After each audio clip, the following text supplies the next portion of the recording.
to Truth in His Heart. I am your host, Rob Lee.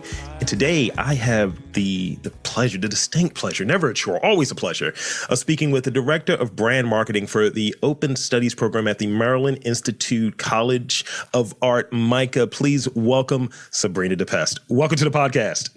Thanks so much for having me, Rob. It is a pleasure to be on. Yeah, that was the first time I actually said that on a podcast. Always a pleasure, never a chore. You did great. Sounded so natural. Yeah, I heard it from a wrestler, and I was like, okay, I'm gonna steal that. I'm just gonna use it. It's English, sounds better. I want to start off by getting the vital stats. I did that literally that copy and paste. What do they call it? I did a mining exercise. I was like, all right, Sabrina, take that, put that there. That's my intro line. So could you give us the background? How do you describe what your work is? And kind of what I took from it is it's a lot of connections that are happening. You're like the plug. So tell me about that. Tell me about that first experience with connecting people, whether it's in arts or entrepreneurship. So those vital stats, your background, and that connection experience. Yeah, really great lead-off question. So to start off, I was born and raised in Baltimore, grew up in Randallstown, went to Keough for high school that no longer exists in the city. And I grew up in a Haitian household. And you talk about connecting people. I was really thinking about this question, and I just like to experience dope things. Like growing up, I played sports. I hung out around with a lot of people. I just was a social person for the most part. And I feel that it wasn't until actually I left Baltimore after high school, went to college in Miami, and I really just gravitated toward going to unknown spots, bars, restaurants, clubs, what have you, and just inviting people to these places that I went to. You asked about the first experience connecting folks. I would have to say it was through working with my colleagues and really close friends, where we used to go to this local bar near where I used to live in Miami. And right around the holidays, around Thanksgiving, we just started to do a food drive. We invited our friends, our network, our colleagues, and it ended up being like a turn-up situation in a really cool environment, but we gave back to the community in that aspect. But back to vital stats. Like I said, I grew up in Baltimore and went to college at FIU, Florida International University, down in Miami, where I truly went to college for the college experience. I did not really study for SATs or anything like that. I had a pretty interesting high school experience, and just really, didn't really care much about the education aspect of like take the test, pass the test, and move on to the next thing. And the irony is not lost on me that I currently work in higher education. We'll get to that later. So I studied FIU in business administration with a concentration in marketing, and really just ended up living in Miami after college. Worked for the Miami Heat organization, which is a whole other story in and of itself. But I was there for 6 seasons, got an NBA championship ring, did all the things that you could imagine of partying and like working with a great organization like the Miami Heat.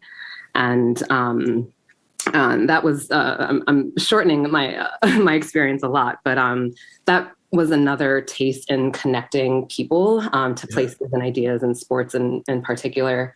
And I really felt that my experience with the Miami Heat organization was my first taste of like, what is a customer experience like? I was in charge of a group sales department where we essentially sold the experience outside of just the Heat game. So we connected with local nonprofits, organizations, schools, businesses, sold group tickets for people to experience, playing basketball on the court for their high school game, or doing a cheerleading routine before the game or during halftime of the NBA games. Yeah.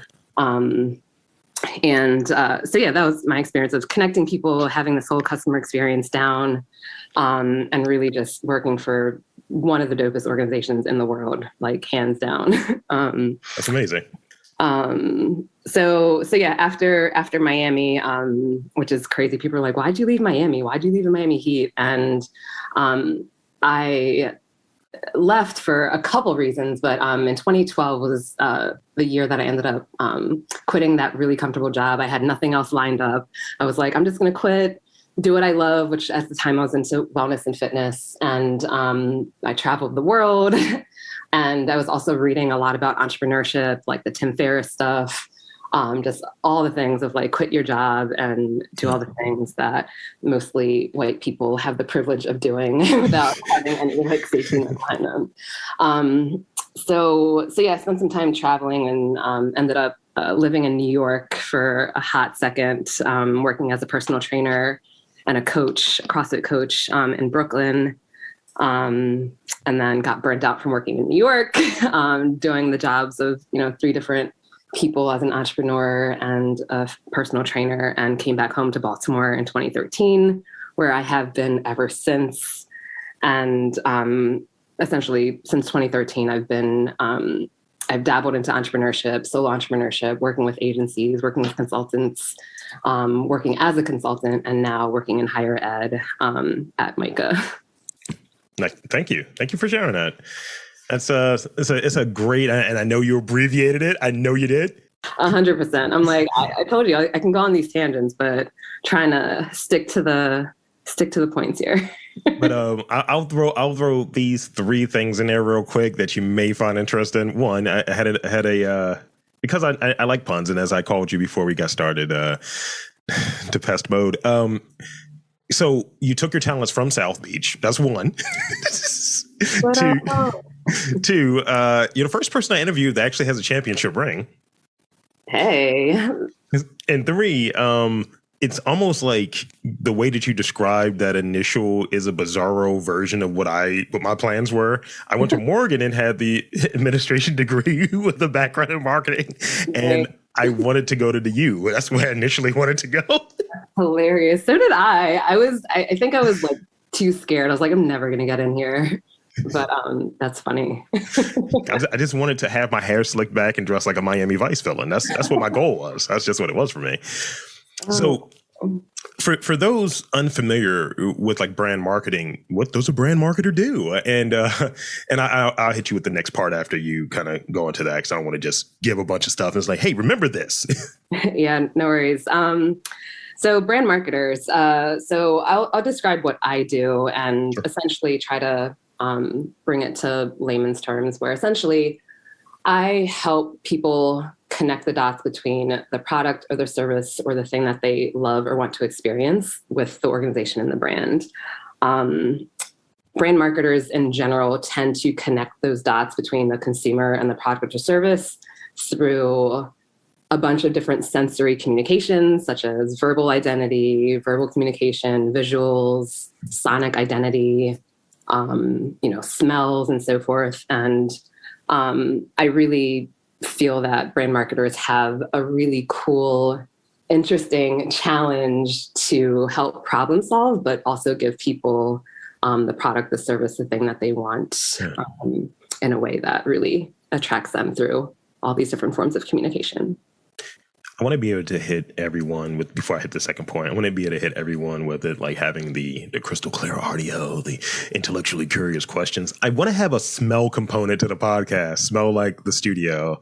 Yeah, almost like I think of Michael Jordan when it comes to it. It's like really the identity of like having that brand in various ways. Like you can smell like the man, you're not going to play like him, but you're going to smell like him, and just how all of that marketing and all of that work was done around, dude. That's what I think of when I think of how you were describing that. Yeah, definitely.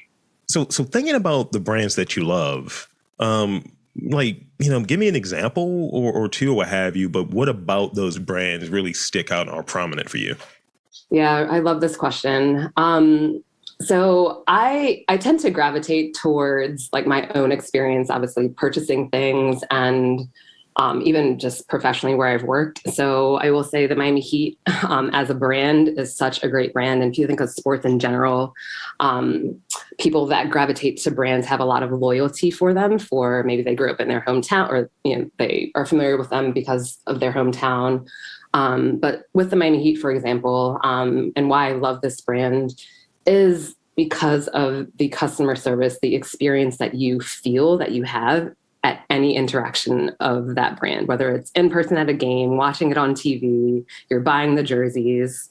So that's one example. Another example of a brand that I really love is a linen company called Brooklinen. Mhm. I like the play on the word.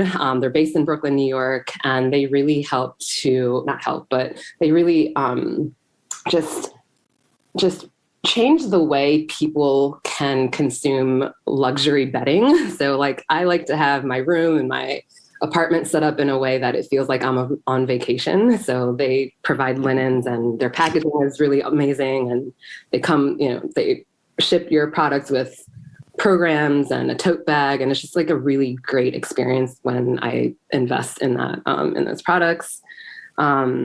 And another brand I love, Apple. I mean, just like it's just seamless integration across all the devices. It's a beautiful product. And I can go on. I like a lot of brands, but those are some that first come to mind.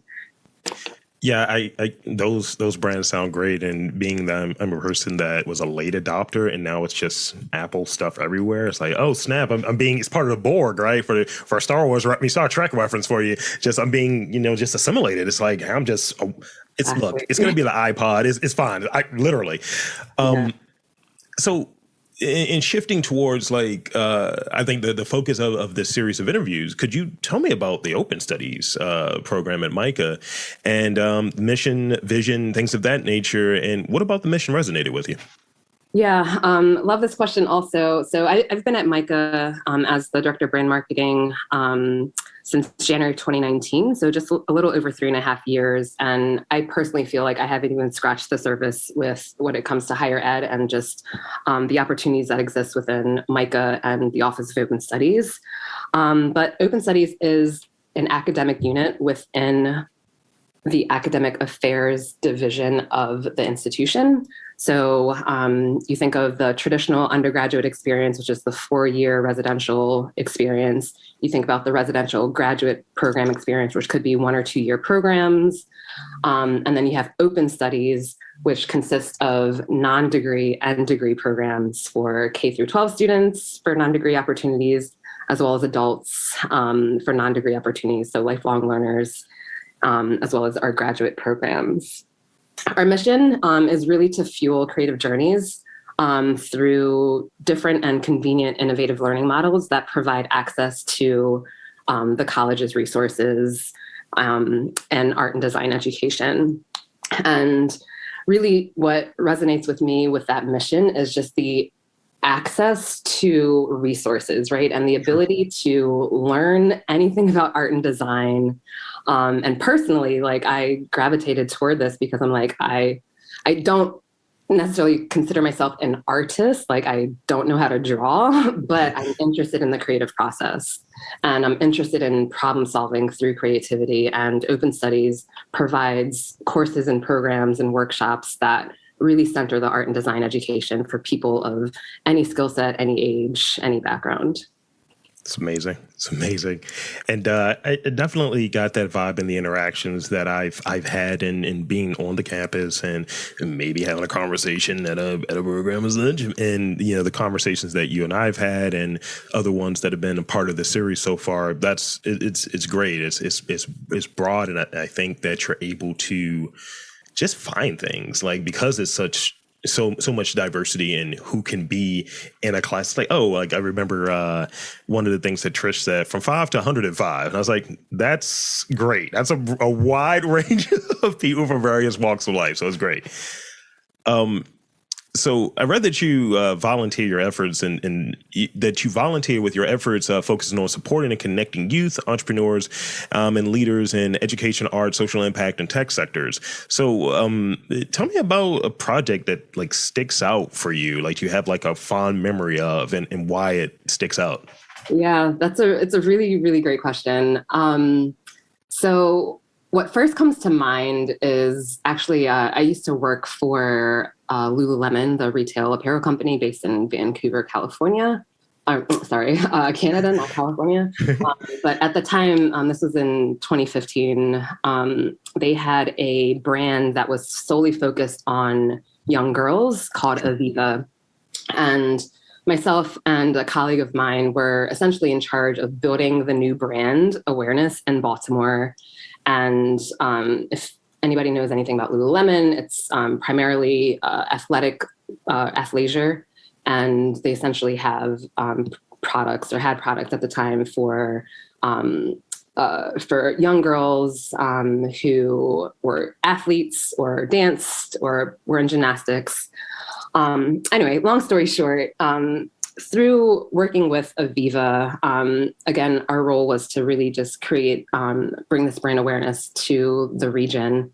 And one of my favorite memories was this marketing campaign that I worked on with a local media organization called Cool Progeny, which is still in existence to this day. The founder is a really good friend of mine.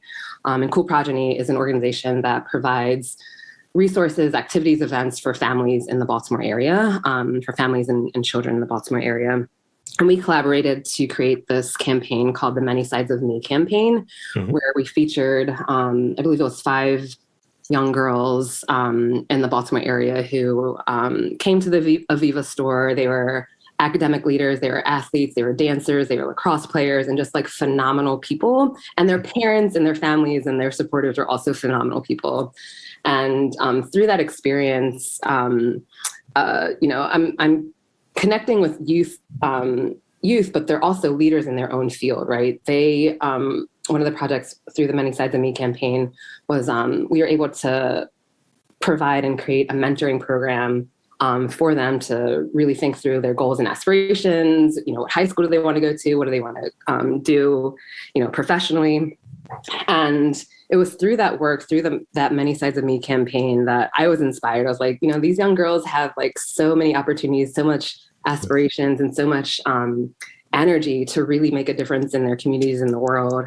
And creating that partnership with that local media company and then this global organization to really tell the stories of these young girls. Like through that marketing campaign, we were able to publish a couple of stories in particular. And, that was, 6 or 7 years ago at this point, and I'm still friends with them. They're in college now. I'm friends with their parents. Their parents are super cool. Actually, the Coopers, there's Dave Cooper. Shout out to Dave and Jen, who you should absolutely talk to, by the way, if you haven't already. But the husband is a photographer in Baltimore, and Jen is a writer, and just an amazing writer and storyteller. And just being able to create those relationships through those partnerships and through those kids was definitely one of my fondest memories. Thank you for sharing that. Sounds really great. So one of the things that I've been playing with more and more and having more conversations focused in this area is the overlapping, I think, that happens between entrepreneurs and artists. Like, I think for one thing that sticks out is they're both creative problem solvers. I think, if you're an entrepreneur and you're at a certain level, you're like, I got to figure this out and I got $2. I don't know how I'm going to do this. Or I think degree of difficulty with some artists, it's like, I'm only going to do work that's blue. And it's like, oh, okay, you're being restrictive. This is going to be. So from your vantage point, and I think in working with and being interested in the artistic process and working with entrepreneurs and such, tell me about some of those overlapping traits that you see between artists and entrepreneurs. Yeah, that's a really great question. You ask very good questions. I think there's 3 words that come up for me, or traits. So there's the curiosity, right? Like as an artist, as an entrepreneur, you're curious about something, right? You're curious about solving a problem. You're curious about depicting how you feel through an art medium. So I definitely feel like there's curiosity that overlaps between artists and entrepreneurs. You mentioned creativities. I think that's an obvious overlapping trait. In order to be problem solvers, you have to be creative in how you're trying to figure out how to solve that problem. And then the third trait I would say is being a risk taker, right? Like I believe that artists and entrepreneurs, and I'm kind of hesitating on saying successful, but artists and entrepreneurs, like you really have to be a risk taker in order to put your idea into the world, or put your thoughts into the world that somebody can resonate with, purchase, be inspired by. And yeah, I think there's definitely a fine balance between both an artist and entrepreneur. But yeah, curiosity, creativity, and being a risk taker, to me, feel like the overlapping traits there. Yeah. And yeah, I think like some folks, they just sit in that spot, and I'm recognizing how much I sit in it. Like, being purely interested in drawing, right? Like, that was kind of the area I wanted to go in. And I just remember diving into this Austin Kleon book and just hearing about this whole thing of, if you shouldn't throw away parts of yourself. So this notion of, I stopped drawing and I was like, man, I really want to get back to drawing. I felt like I left something somewhere. And then coming back to drawing, or coming back to comics, is really what I was doing, and coming back to it, but in a different way, not drawing, but writing, and kind of being in a full production component of it. In the middle was me discovering, hey, I don't like the notion of being an entrepreneur. This is really playing with this notion of creatively solving problems. So it's just like, I'm seeing how they overlap, and it's just, for me, it's baked in. And I think for a lot of folks, it's baked in to just what the process is, however you're doing it. And I'm learning more and more of that from these conversations on this podcast. Yeah. And I'd also add to that, it's like, for entrepreneurs and artists, I just lost my train of thought. We could edit this out. No, it's all good. Add it. It's one of those things, like, my train of thought derailed. It just was like, and I was like, come on, man. Yeah, it was there. It'll come back to me. It's like, I want thoughts to be part of the taking of Pelham 1, 2, 3. Never mind, that's stupid. So this question is a little similar, but I really want to focus on the second half of it. What are 3 traits do you think are, and I know we're weird about this, we're successful, but let's say entrepreneurs that keep at it? Because I think that's how we really quantify success. Not giving up is, I think, success, right? And in that, what do you believe is the hardest trait to maybe get master or get close to mastering? Yeah, that's a challenging question as well. So in addition to like being a risk taker, I think traits of an entrepreneur, you have to be courageous, right? I know people talk about being fearless. I think fear exists in a way. You just have to know where to place it in order to continue to do the thing. That takes a lot of courage to do.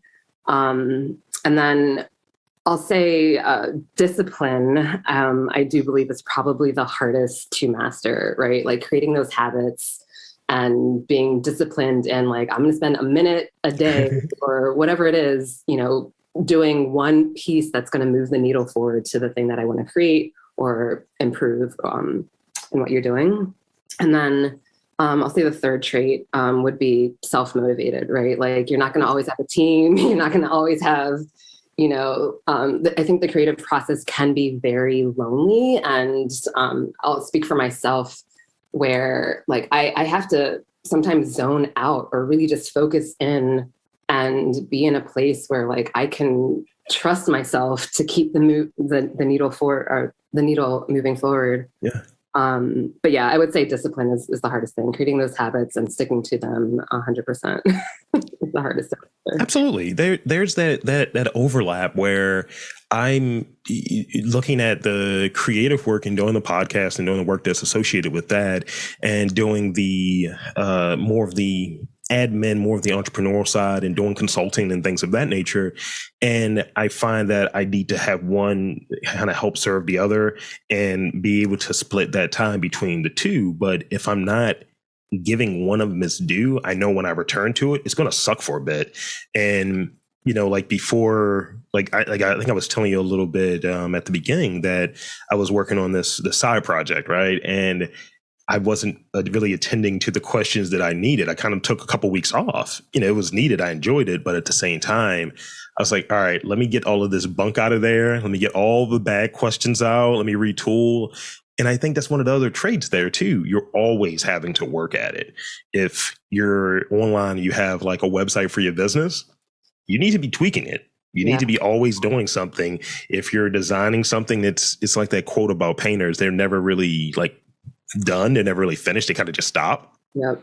So that's what it is, really. Or like right now, as we've been talking, I've been tweaking questions the entire time. That's probably why you see me typing. You're probably thinking like, he is not interested. I'm like, no, I'm trying to come up with some stuff. I'm trying to sound like I know something. Well, I think that's the beauty of being an entrepreneur and an artist, right? You have to be nimble. You have to be fluid in the way that you do and the way that you create, right? Like, I think a lot of people, especially, I'll speak for myself, I do get stuck in it has to be this way. I'm a little bit of a perfectionist, working on that, but you have to allow room for that fluidity and those breaks to really just continue to be able to have the stamina to keep creating. I'm not a dad. I'm not a parent. I look at my creative work as kind of like my child in some regards, but almost like the second child. It's like that thing they say, the first one, oh no, you gotta give them all the shots, you gotta do all of this stuff. The second one is like, look, you can juggle chainsaws. I don't care. Like, you're good. You got it. Yeah. So I got two last real questions, and then there's going to be those rapid fire questions that, Sabrina, you're not getting away from. No one escapes them. It's the Jason Voorhees, right? Of questions. No, stupid. Could you, in terms of doing one thing well, could you summarize what you do and really put it out there? Like for instance, I would say, hey, if I'm explaining this to my parents, hey, Robert, what do you do? I just be talking to people. Yeah, that's not really good, but it makes it easier. So for somebody who just doesn't get it, doesn't understand anything that's been said so far, really, in this pod, what would you say that you do in terms of doing that one thing really well? Yeah, I was definitely going to answer one way, but as it relates to just this conversation, I really help bring ideas to life, right? Like I was going to say I overthink, like I'm great at overthinking.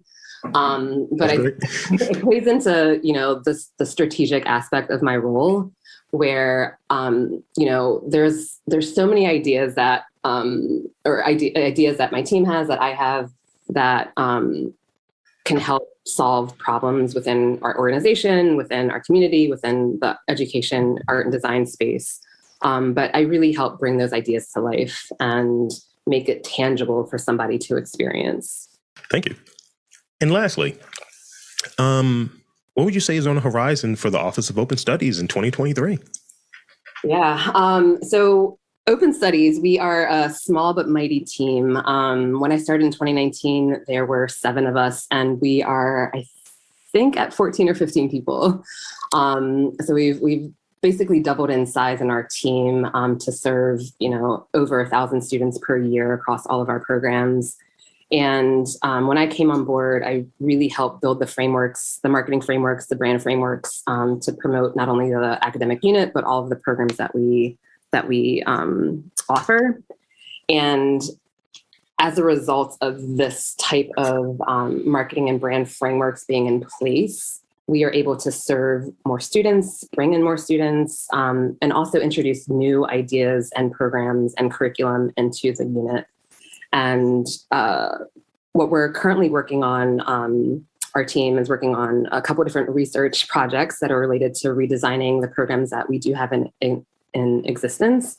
And we're also researching new offerings, new degree offerings, which is a huge undertaking. So in 2023, people can definitely look out for an expansion of our team, but also just new offerings for people that want to learn about art and design, whether that's a degree program or a non-degree program. Thank you. So plans coming. I love to hear it.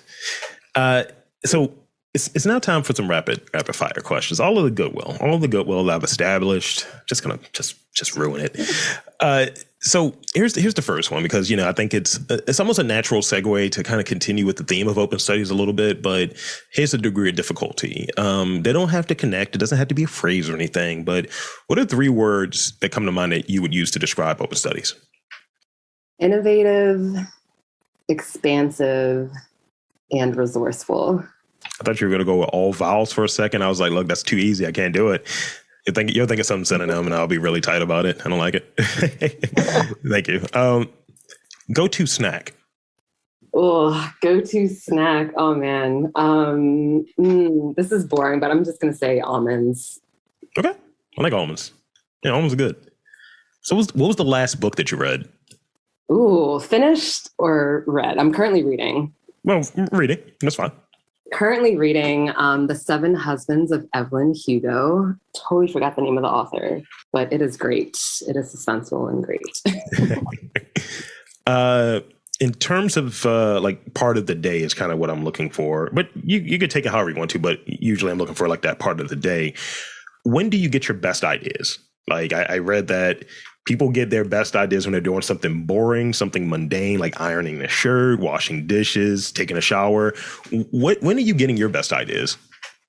That's also very a good question. I would say my best ideas come in the evening. Yeah, I would say, mostly in the evening. I'll stop there. I feel like, I mean, it depends where I'm at also, right? Like if I'm on vacation during the day, like last week I was in Belize and I was like having all of these ideas for work, unfortunately or fortunately. But I was drinking coffee at 7:00 in the morning and those ideas came in, but for the most part in the evening. Yeah, I've been doing this thing of making sure I have like a pen and a notepad on me because I was walking in Austin and I saw like it was 106 degrees, but two, I was walking and I saw like a bumper sticker like on someone's car and it's like the only magic that I still believe in is love. And I was like, that's a corny thing, but also I feel like I'm going to turn it into a question somehow. And I did. So yeah, it's definitely something that I steal or am inspired by, and I need to keep something on. I need to keep that thing on me to, if I was Kwame Brown, it'd be hot sauce or, never mind. Last question. What is something that filled your cup in the last year? What is something that filled my cup in the last year? I would say visiting my niece and nephew, my brother and sister-in-law. They live in Phoenix, Arizona. And the first trip after I got my second, was it the second vaccine? I don't even remember anymore. But my first trip was to Phoenix and just spending time with my niece and nephew who are 6 and 9 years old filled my cup tremendously.